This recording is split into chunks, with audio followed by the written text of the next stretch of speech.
are going to study about mean free path from this third chapter of physics, that is kinetic theory of gases and radiation.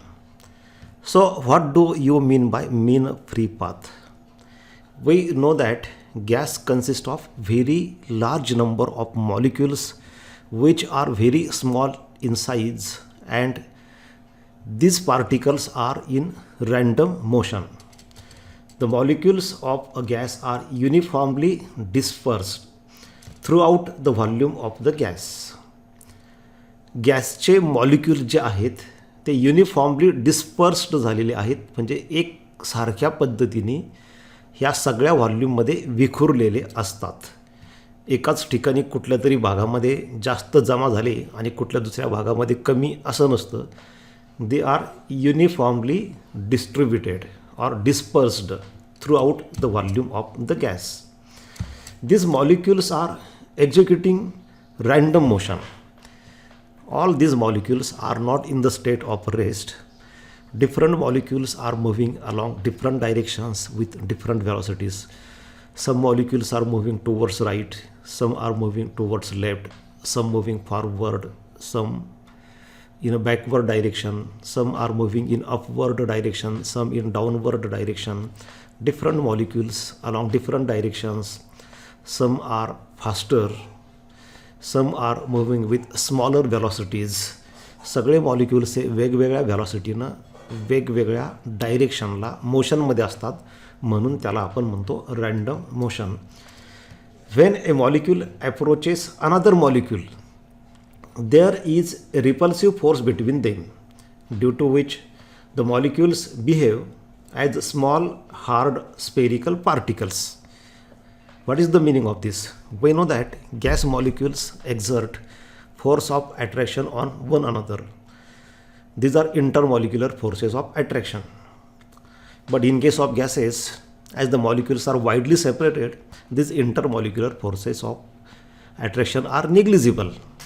आपल्याला माहीत आहे की दोन मॉलिक्युल्समध्ये force of attraction असतं, ते intermolecular force of attraction असतं. Same molecules असतील तर कोहिजिव्ह, डिफरंट मॉलिक्युल्स असतील तर ॲडिजिव्ह. हे डिस्टन्सवर डिपेंड असतं. जेवढं डिस्टन्स जास्त होतं तेवढं ते इंटरमॉलिक्युलर फोर्स ऑफ ॲट्रॅक्शन कमी होतं. गॅसमध्ये एवढं डिस्टन्स जास्त असतं सॉलिड आणि लिक्विडच्या तुलनेमध्ये की इंटरमॉलिक्युलर फोर्स नेग्लिजिबल आहे. पण जेव्हा त्यांच्यामधलं डिस्टन्स कमी कमी होत जातं तेव्हा ते इंटरमॉलिक्युलर फोर्स वाढत जातं, इंटरमॉलिक्युलर फोर्स ऑफ ॲट्रॅक्शन. परंतु जेव्हा ते खूपच क्लोज येतात एकमेकांच्या, तेव्हा मात्र ते ॲट्रॅक्शनच्या ऐवजी एकमेकांना रिपेल करतात. जेव्हा ते डिस्टन्स प्रमाणापेक्षा जास्त कमी होतं तेव्हा ते इंटरमॉलिक्युलर फोर्स ऑफ ॲट्रॅक्शनच्या ऐवजी रिपल्शन होतं, आणि ह्या रिपल्शनमुळं ते मॉलिक्युल्स एकमेकांना दूर ढकलतात and they go away quickly from one another. Suppose these are two gas molecules. When distance between them is large, then intermolecular force of attraction between these two molecules is negligibly small. But when they approach each other, जेव्हा ते एकमेकांच्या जवळ येतात, distance between them decreases. Intermolecular force of attraction increases. परंतु हे distance जेव्हा प्रमाणापेक्षा खूप कमी होतं तेव्हा ॲट्रॅक्शनच्या ऐवजी ते एकमेकांना रिपेल करतात, आणि त्यामुळे ते एकमेकांपासून पटकन दूर जातात त्या फोर्स ऑफ रिपल्शनमुळं. आणि ह्या फोर्स ऑफ रिपल्शनमुळंच ते हार्ड इलॅस्टिक स्फेरिकल पार्टिकलसारखे वागतात. Hard in the sense that they do not gate deformed. जेव्हा ते एकमेकांवरती कोलाईड होतात तेव्हा ते डिफॉर्म होत नाही त्या रिपल्सिव्ह फोर्समुळं. ते रिपल्सिव्ह फोर्स एकदम क्लोज कॉन्टॅक्टमध्ये त्यांना एकदम येऊ देत नाही, ते लगेच दूर त्यांना ढकलतात, आणि त्यामुळे ते हार्ड स्पेरिकल पार्टिकलसारखे वागतात. आणि त्याच्यामुळं काय होतं, हे जे कोलिजन असतं गॅस मॉलिक्युल्समधलं ते परफेक्टली इलॅस्टिक असतं. This leads to elastic collisions between the molecules. It is a elastic, perfectly elastic collision in the sense that total kinetic energy before collision is equal to total kinetic energy after collision. Elastic collision म्हणजे काय असतं याबद्दल मी तुम्हाला यापूर्वीच्या व्हिडिओमध्ये सांगितलेलं आहे. म्हणजे समजा एवढे हे सगळे गॅस मॉलिक्युल्स तुम्हाला दिसत आहेत, ह्या सगळ्यांची कायनेटिक एनर्जी सगळ्यांची मिळून समजा काय 100 जूल असेल. कोलिजन झाल्यानंतर पण तेवढीच राहते, कमी होत नाही किंवा वाढत नाही. फक्त एखाद्या मॉलिक्युलची कमी झाली तर दुसऱ्याची वाढते, पण टोटल सगळ्यांची सेम राहते. That is elastic collision. Therefore both the speed and direction of motion of the molecules change abruptly. हे जेव्हा मॉलिक्युल्स एकमेकांच्या जवळ येतात किंवा एक मॉलिक्यूल दुसऱ्या मॉलिक्यूलवर कोलाईड होण्यासाठी जातो, त्यावेळी ते एकमेकांच्या खूप जवळ आल्यानंतर जे रिपल्सिव्ह फोर्स तयार होतं, त्यामुळे ते अब्रप्टली म्हणजे एकाएकी अचानकपणे एकमेकांपासून दूर जातात आणि त्यामुळं त्यांचा स्पीड बदलतो किंवा डायरेक्शन पण बदलते. ज्या पद्धतीने आपण भिंतीवर समजा एखादा बॉल फेकून मारला की तो बाउन्स होऊन परत येतो. आता तो कोणत्या डायरेक्शनला जाईल, तर आपण कोणत्या डायरेक्शननी फेकला, आपण सरळ परपेंडिक्युलर डायरेक्शननी फेकला तर तो परपेंडिक्युलर डायरेक्शननी परत येईल.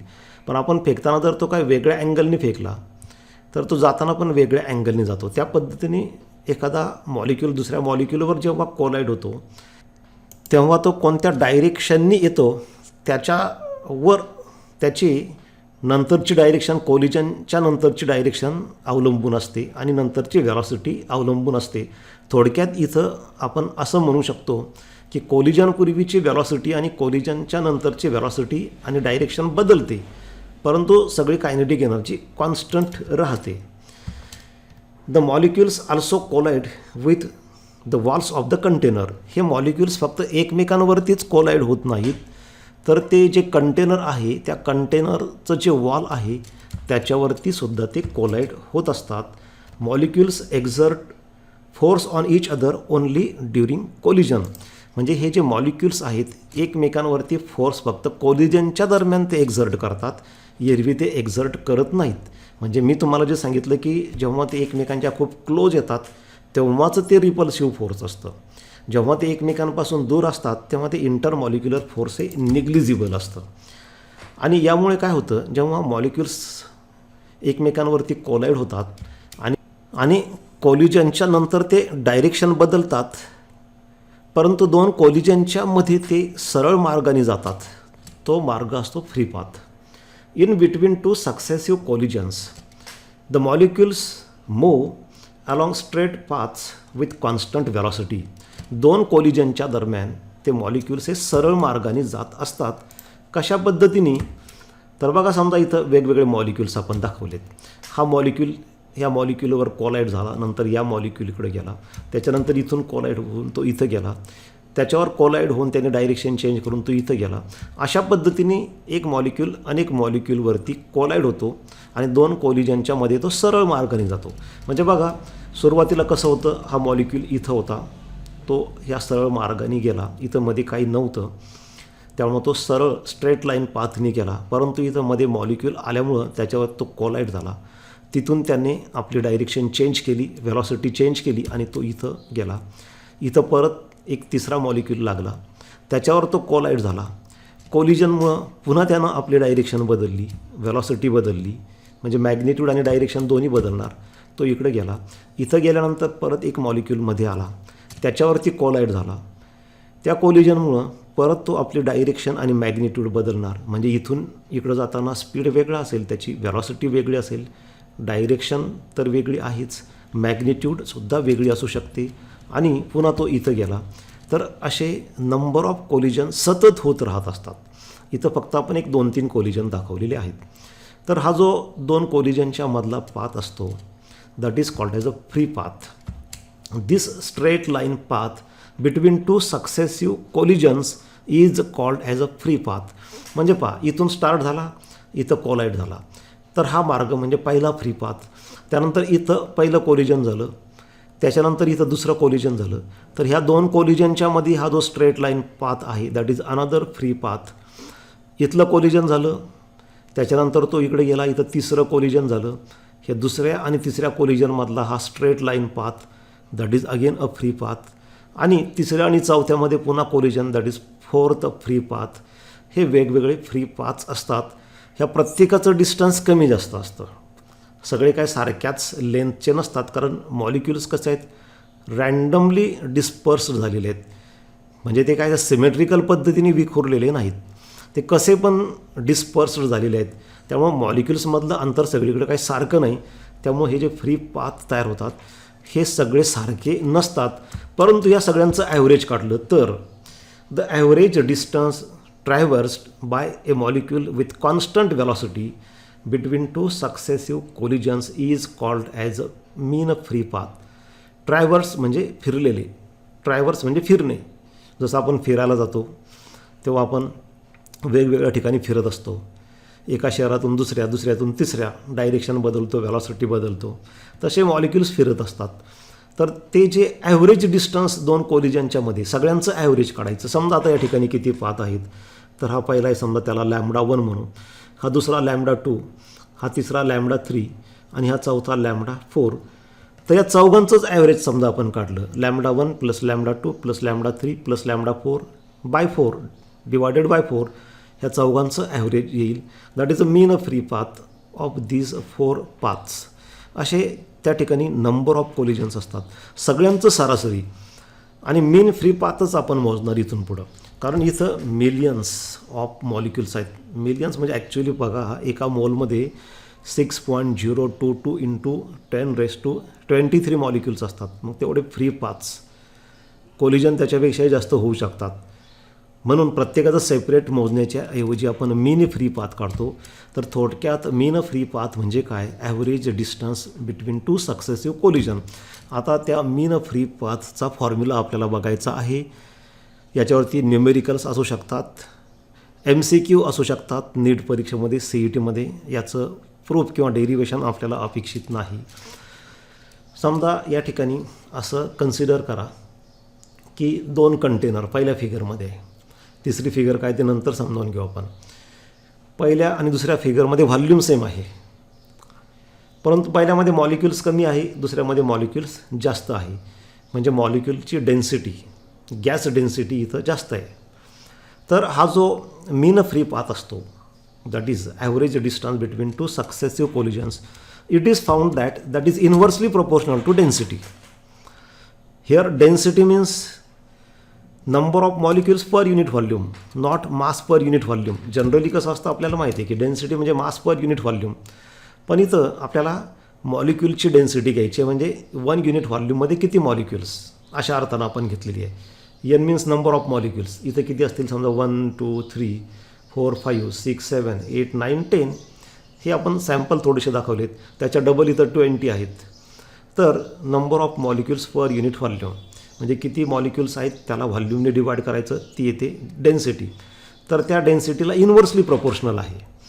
म्हणजे याचा अर्थ असा आहे की जेवढी डेन्सिटी कमी तेवढं मीन फ्री पाथ जास्त. ह्या 2 फिगरमधून ती आयडिया क्लिअर होईल. पहिल्यामध्ये मॉलिक्युलची संख्या कमी आहे, व्हॉल्यूम दोन्ही ठिकाणी सेम आहे, व्हॉल्यूम सेम आहे पहा इथं V. इथं नंबर ऑफ मॉलिक्युल्स कमी आहे पहिल्यामध्ये, म्हणजे डेन्सिटी कमी. डेन्सिटी कमी म्हणजे मीन फ्री पाथ पहिल्या फिगरमध्ये जास्त, कारण इथं मॉलिक्युल्समध्ये अंतर जास्त आहे. त्यामुळे जास्त अंतर जावं लागतं कोलिजनसाठी. समजा इथं कोलिजन झालं, तो इकडे गेला, तर नंतरचा मॉलिक्यूल खूप दूर आहे, जास्त अंतर जावं लागतं. परत इथून कोलाईड होऊन समजा इकडे गेला, तर मॉलिक्युल्समध्ये अंतर जास्त असल्यामुळं 2 कोलिजनच्या मध्ये मॉलिक्यूलला जास्त अंतर कव्हर करावं लागतं, आणि ते अंतर म्हणजेच फ्री पाथ आहे. म्हणून इथं मीन फ्री पाथ जो आहे तो जास्त येतो डेन्सिटी कमी असेल तर, आणि डेन्सिटी जास्त असेल तर पाथ कमी. बघा दुसऱ्या फिगरमध्ये डेन्सिटी जास्त आहे, मॉलिक्यूलची संख्या जास्त आहे, मॉलिक्यूल जवळजवळ आहे, त्यामुळं कोलिजन हे लवकर होणार आहे. कारण इथून कोलाईड झाला की लगेच दुसरीकडे जाताना कुठेतरी जवळ मॉलिक्यूल असतो, त्यामुळं तो पाथ, त्या मार्गाची लांबी कमी होते. त्यामुळं मीन फ्री पाथ कमी होतो. म्हणून लक्षात घ्या, mean free path is inversely proportional to density. म्हणजे याचा अर्थ डेन्सिटी म्हणजे number of molecules per unit volume. Volume जर सेम असेल तर ज्याच्यामध्ये मॉलिक्युल्स कमी त्याच्यामध्ये मीन फ्री पाथ जास्त अंतर जावं लागेल 2 कोलिजनच्या मध्ये. ज्याच्यामध्ये नंबर ऑफ मॉलिक्यूल जास्त म्हणजे डेन्सिटी जास्त, ही दुसरी फिगर, मॉलिक्युल्स याचा अर्थ जवळ, त्यामुळं 2 कोलिजनच्या मधलं डिस्टन्स कमी आणि मीन फ्री पाथ कमी. आता ही तिसरी फिगर कशासाठी दाखवलेली आहे, तर इथं दुसऱ्या आणि तिसऱ्या फिगरचं कंपॅरिझन करा. दुसऱ्या फिगरमध्ये 20 मॉलिक्युल्स आहेत, तिसऱ्यामध्ये पण 20 मॉलिक्युल्स आहेत, परंतु तिसऱ्यामध्ये व्हॉल्यूम कमी आहे. म्हणजे इथं मॉलिक्युलची संख्या एनची व्हॅल्यू सेम आहे, पण व्हॉल्यूम वेगळं आहे. आता इथं व्हॉल्यूम कमी आहे, त्यामुळे डेन्सिटी जास्त. कसं आहे विद्यार्थी मित्रांनो, की समजा 20 विद्यार्थी मोठ्या हॉलमध्ये बसवणं आणि तेच 20 विद्यार्थी छोट्या खोलीमध्ये बसवणं याच्यात फरक पडतो. मोठ्या हॉलमध्ये बसवले, एखादं मंगल कार्यालय असतं मोठं, त्या पद्धतीने त्याच्यामध्ये आपण बसवले तर सोशल डिस्टन्सिंग पाळून एकमेकांपासून खूप दूर दूर थांबता येतं. पण छोटीशी खोली असेल आणि त्याच्यामध्ये 20 विद्यार्थी बसवायचे तर अंतर थोडंसं कमी ठेवावं लागतं. तेच या ठिकाणी झालेलं आहे. दुसऱ्या फिगरमध्ये आणि तिसऱ्या फिगरमध्ये मॉलिक्युलची संख्या सेम आहे, म्हणजे एन सेम आहे, पण तिसऱ्या फिगरमध्ये व्हॉल्यूम कमी आहे. व्हॉल्यूम कमी त्याच्यामुळे डेन्सिटी जास्त. डेन्सिटी जास्त म्हणजे मीन फ्री पाथ कमी.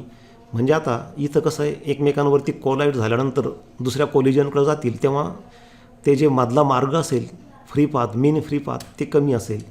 तर अशा पद्धतीने मीन फ्री पाथ हा डेन्सिटीवर डिपेंड असतो. डेन्सिटीला इन्व्हर्सली प्रोपोर्शनल, आणि डेन्सिटी म्हणजे काय, number of molecules per unit volume. अजून हा जो मीन फ्री पाथ डिपेंड असतो तो डिपेंड असतो diameter of molecule. Lambda is inversely proportional to D square. म्हणजे कसं आहे पहा, आता फक्त आपण पहिल्या फिगरवर कॉन्सन्ट्रेट करू. याच्यामध्ये 10 मॉलिक्युल्स आहेत, मॉलिक्युल्सची संख्या पण सेम आणि व्हॉल्यूम पण सेम आहे समजा. पण जर यांचं डायमीटर वाढवलं तर मीन फ्री पाथ कमी होतो. Inversely proportional to D square आहे. इन्व्हर्सली प्रोपोर्शनल टू डी आणि inversely proportional to D square याच्यामध्ये फरक आहे. इन्व्हर्सली प्रोपोर्शनल टू डी असतं फक्त, तर याचा अर्थ डी जर समजा 5 पट वाढवलं तर लॅम्बडा 5 पट कमी होणार. पण inversely proportional to D square आहे, म्हणजे समजा डिस्टन्स हे डायमीटर 5 पट कमी केलं तर 5चा वर्ग 25 पट लॅम्बडा वाढेल, आणि डायमीटर 5 पट वाढवलं तर 5चा स्क्वेअर 25, लॅम्बडा 25 टाइम्स कमी होईल. हे का होतं, जर डायमीटर वाढलं म्हणजे यांची साईज वाढली तर मीन फ्री पाथ कमी का होतो. तर बघा आता समजा आहे त्या सिच्युएशनमध्ये फक्त पहिल्या फिगरवर कॉन्सन्ट्रेट करा. समजा हा मॉलिक्यूल किंवा हा पहिला मॉलिक्यूल ह्या मॉलिक्यूलकडे जातो दुसऱ्या मॉलिक्यूलकडं, त्याला एवढं डिस्टन्स कव्हर करावं लागतं. म्हणजे हे लॅम्बडा झालं, मीन फ्री पाथ झाला हा, किंवा फ्री पाथ झाला. सगळ्यांचं ॲव्हरेज काढल्यानंतर ते मीन फ्री पाथ होईल. पण आपण फक्त एक पहिला पाथ लॅम्बडा कन्सिडर करू इथून इथपर्यंत गेल्यानंतर. आता डायमीटर समजा वाढले, साईज वाढली, बघा आता इथं पण ही साईज हळूहळू वाढत गेली, इथं वाढली, डिस्टन्स कमी झालं, म्हणजेच मीन फ्री पाथ कमी झाला. अजून समजा आपण वाढलं, बघा आता साईज इतकी वाढली मॉलिक्यूलची की हे डिस्टन्स जे आहे ना, हे डिस्टन्स बघा तुम्ही इथं कमी झालेलं आहे. त्यामुळं कोलिजन पटकन होणार आहे. इथं कोलिजन झाल्यानंतर दुसरीकडे जाताना ते दुसरं कोलिजन पण पटकन होणार आहे. 2 कोलिजनच्या मध्ये कमी डिस्टन्स आहे. म्हणजे आधी सिच्युएशन कशी होती बघा, अशा पद्धतीने होती. जेव्हा हे मॉलिक्युल्सचं डायमीटर स्मॉल होतं तेव्हा दोघांमधलं डिस्टन्स जास्त होतं आणि त्यामुळं मीन फ्री पाथ हा जास्त होता. Lambda is inversely proportional to D square. आता ही साईज वाढत गेली, दोघांमधलं डिस्टन्स कमी झालं, म्हणजे मीन फ्री पाथ कमी झाला. So lambda is inversely proportional to D square. We can prove that this mean free path is given by the formula lambda is equal to 1/√2 pi D square n/v. याचं derivation तुम्हाला कोणी परीक्षेमध्ये विचारणार नाही, कारण बोर्डाच्या पुस्तकात सुद्धा हे डेरिवेशन दिलेलं नाही. परंतु या फॉर्म्युल्यावरती प्रॉब्लेम्स असू शकतात, किंवा CET, नीट, JEE सारख्या परीक्षांमध्ये याच्यावरती न्यूमेरिकल्स येऊ शकतात. तर हे लॅम्बडा त्याचा फॉर्म्युला जो आहे तो अशा पद्धतीने मिळालेला आहे आपल्याला. तर याच्यामध्ये √2 हे कॉन्स्टंट आहे, पाय कॉन्स्टंट आहे, D means diameter of molecule. D square इथं आलेलं आहे कारण कसं आहे माहिती आहे का, आपल्याला एरियाचा फॉर्म्युला माहिती आहे. याचा एरिया काय असतो माहिती आहे का, यांनी ऑक्युपाय केलेला एरिया, स्पेस इथून इथपर्यंत. तर एरियाचा फॉर्म्युला असतो r² डिपेंड असतो. शेवटी r म्हणजे d/2, म्हणून तो स्क्वेअर इथं आलेला आहे. Area is directly proportional to square of radius, and radius means diameter upon 2, म्हणून डी स्क्वेअर आलेलं आहे या ठिकाणी. कारण डायमीटर जर डबल केलं तर एरिया 4 पट वाढतो, म्हणून डी स्क्वेअर आलेला आहे. D means diameter of molecule, N means number of molecules, and V is volume. So from this we can state that this mean free path depends on various factors, and these various factors are: number 1, lambda is inversely proportional to d square, means this mean free path depends upon diameter, inversely proportional to diameter आहे. म्हणजे याचा अर्थ diameter जर 4 times increase झालं तर 4चा square mean free path 16 times decrease होईल. हे इक्वेशन पहा, आपण हे असं लिहिलं. याच्यामध्ये फक्त डिनॉमिनेटर व्ही तो आपण न्युमेरेटरमध्ये घेतलेला आहे. दुसरं, आता हे जे सांगितलं आहे ना inversely proportional to D square, म्हणजे डायमीटर वाढलं की मेन फ्री पाथ कसा कमी होतो. बघा, समजा हे अशा पद्धतीने मॉलिक्युल्स आहेत आणि हा मॉलिक्यूल इकडं राईट हँड साईडला चाललेला आहे, तेव्हा 2 मॉलिक्यूलच्या मध्ये इथं हे डिस्टन्स आहे, त्याच्यामधून हा मॉलिक्यूल जाऊ शकतो. बघा, हे डॉटेड लाईनने दाखवलेला स्पेस आहे, तेवढं ते डायमीटर आहे ह्या मॉलिक्यूलचं. ह्या 2 मॉलिक्युल्समधून जाण्या इतपत पुरेशी जागा आहे, आणि हा मॉलिक्यूल इथून इथपर्यंत जाईल आणि ह्या मॉलिक्यूलवर कोलाईड होईल, तेव्हा हा फ्री पाथ असेल ह्या पहिल्या मॉलिक्यूलपासून ते ह्या इकडच्या या मॉलिक्यूलपर्यंत. पण जेव्हा ह्या मॉलिक्यूलची साईज वाढते, बघा दुसऱ्या फिगरमध्ये, आता ही साईज वाढली मॉलिक्यूलची, तर हे डायमीटर वाढलं, मॉलिक्यूल त्याच पोझिशनला आहेत, परंतु आता मॉलिक्यूलची साईज वाढल्यामुळं हा स्पेस, ह्या स्पेसमधून हा मॉलिक्यूल जाऊ शकत नाही, आता पुढं तेवढी जागा नाही आहे, तेव्हा इथून हा तिथपर्यंत पोहोचूच शकत नाही. त्यामुळं हा मॉलिक्यूल एकतर या मॉलिक्यूलवरती कोलाईड होईल किंवा इथं कोलाईड होईल आणि तिथून डायरेक्शन चेंज करेल. म्हणजे जो आधी पाथ ह्या मॉलिक्यूलपासून इथपर्यंत होता, जास्त होता, तो आता या मॉलिक्यूलपासून इथपर्यंत किंवा या मॉलिक्यूलपासून इथपर्यंत कमी होईल.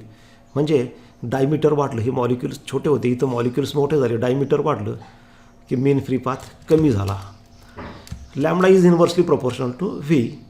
ह्या फॉर्म्युल्यामध्ये जेवढं व्हॉल्यूम जास्त असेल तेवढे मॉलिक्युल्समधलं डिस्टन्स जास्त राहील. जसं मी तुम्हाला सांगितलं की विद्यार्थी मोठ्या ऑडिटोरियममध्ये बसवणं आणि छोट्या खोलीमध्ये बसवणं फरक पडतो.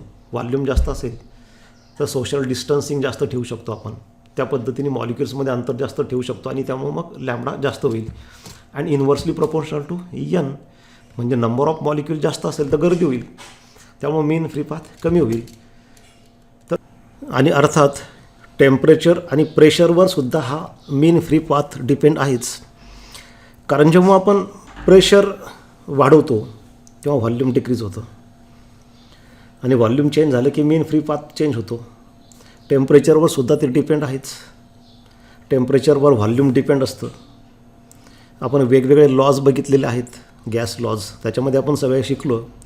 म्हणजे ह्या मेन फ्री पाथवरती टेम्परेचर आणि प्रेशरचा सुद्धा इफेक्ट होतो. बऱ्याच वेळेस वस्तूंना मेटलचं कोटिंग करायचं असेल, मेटल फिल्मचं कोटिंग करायचं असेल तर ह्या टेक्निकचा यूज करतात. त्या मेटलचे वेपर्स जे आहे तिथं प्रेशर कमी करतात, त्यामुळे मेन फ्री पाथ वाढून ते मॉलिक्युल्स मेटलचे वेपर्स बरोबर त्या वस्तूवरती डिपॉझिट होतात. अशा पद्धतीने विद्यार्थी मित्रांनो आपण इथं मेन फ्री पाथबद्दल शिकलेलो आहोत. आपण व्हिडिओ बघितलात, थँक्यू. अशाच पद्धतीने सर्व व्हिडिओ बघत राहा. मी अपलोड केलेले जे व्हिडिओज आहेत ते लाईक करा. माझं चॅनल जे आहे श्री फिजिक्स त्याला सबस्क्राईब करा, बेल आयकॉन प्रेस करा, जेणेकरून नवीन व्हिडिओ अपलोड केल्यानंतर तुमच्यापर्यंत पोहोचेल. आपले व्हिडिओ इतर विद्यार्थ्यांना शेअर करा. थँक्यू.